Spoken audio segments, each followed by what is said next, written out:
Start.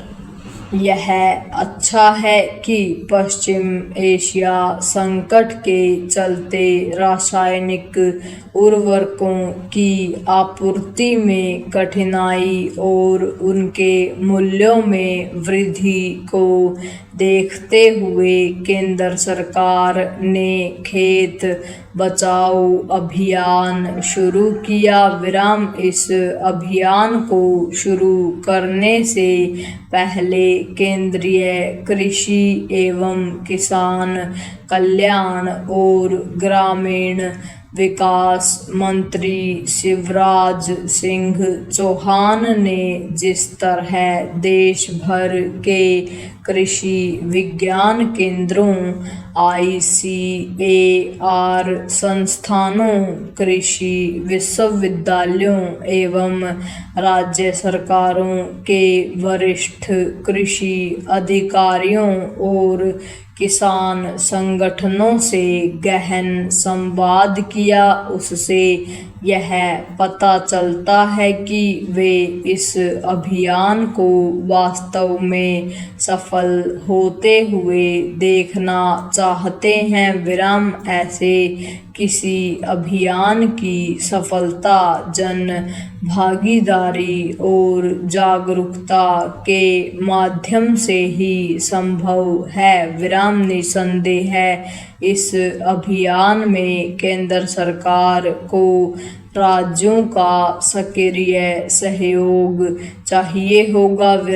इसी तरह यह आवश्यक ही नहीं, अनिवार्य है कि आम किसान यह समझें कि रासायनिक उर्वरकों का आवश्यकता से अधिक उपयोग केवल खेती की लागत ही नहीं बढ़ाता, बल्कि खेतों की मिट्टी की उर्वर अक्षमता को भी कम करता है। इसके अतिरिक्त भूजल भी दूषित होता है।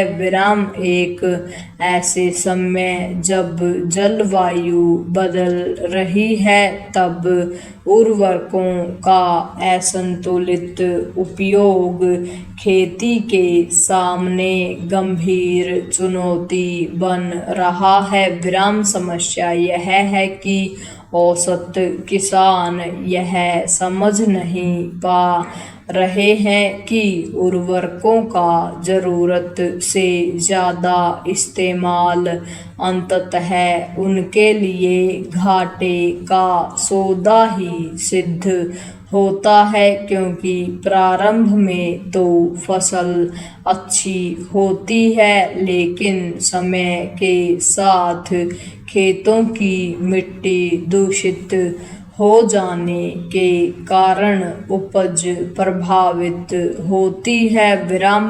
वैसे तो प्रधानमंत्री ऐसी अपील करते हैं कि किसान रासायनिक उर्वरकों का सही उपयोग करने के लिए खेतों की मिट्टी का परीक्षण कराएं और जैविक खाद के प्रयोग को बढ़ावा दें, लेकिन इसके बाद भी अपेक्षित परिणाम प्राप्त नहीं हो पाए और रासायनिक खादों का अंधाधुंध उपयोग जारी है। इसका एक कारण उर्वरकों पर दी जाने वाली सब्सिडी भी है। एक आंकड़े के अनुसार वित्त वर्ष 2026-27 में सरकार ने 1.7 लाख करोड़ रुपए उर्वरक सब्सिडी पर खर्च किए। इस वर्ष यह खर्च कहीं अधिक बढ़ने के आसार हैं क्योंकि अधिकतर उर्वरकों का आयात किया जाता है और अमेरिका ईरान तनाव के चलते अंतर्राष्ट्रीय बाजार में उनके मूल्य बढ़ते जा रहे हैं। उर्वरक मंत्री जेपी नड्डा की माने तो जहां 2 बोरी उर्वरक के उपयोग की आवश्यकता होती है वहां किसान 4 बोरी का उपयोग करते हैं।